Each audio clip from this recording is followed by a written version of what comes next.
In this video, we're going to learn how to say bye in Yupik. But in English, we can say bye when we're leaving or the other person's leaving, and it has no meaning, and most people don't know where it came from. In Yupik, there is no word quite like that. But the closest we can get is the word Piuraa. Piuraa. So first we start with the P. Now a Yupik P is between the sound of an English P and an English B.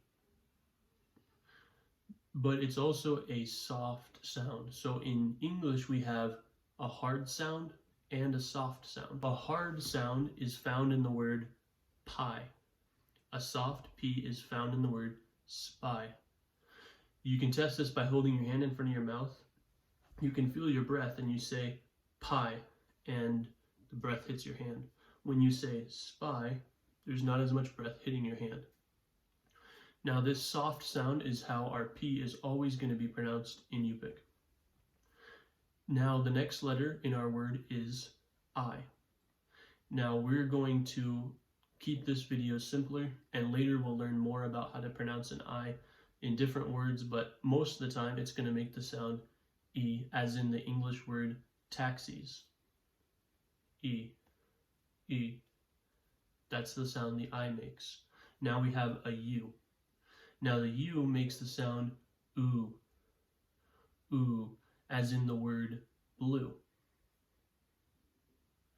Now when we put these three letters together, they blend together to become the sound bew. Bew. Bew is our first syllable. Now the next syllable begins with an R. Now the R is the sound of the Q, but kind of like we're rolling it. So it's the non-stop version of a Q sound. So let's look back at how we pronounced our Q in Yupik. We remember that a relaxed tongue in your mouth would look like this, not touching the top or the back.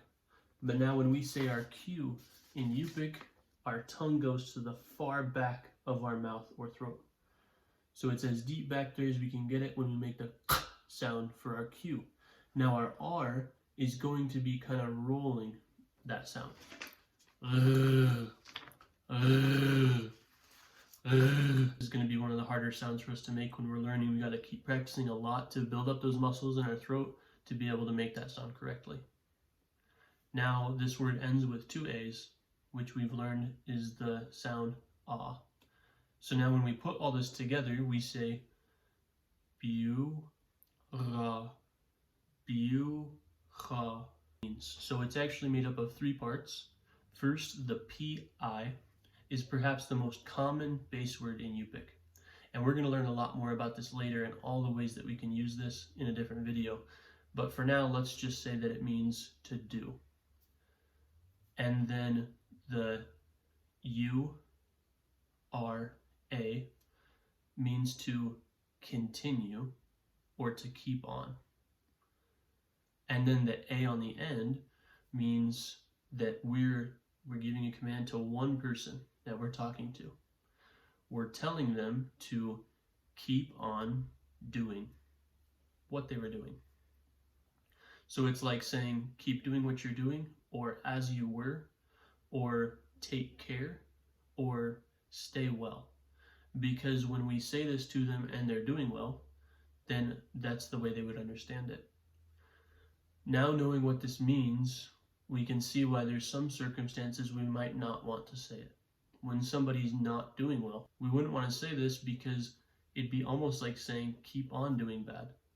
Instead, we want to tell them that we hope things get better. But most of the time we'll be able to use this word to say bye. Piuraa. But wait, this word can only be used when we're talking to one person. In our next video, we're going to learn how to say this to two people or three or more people.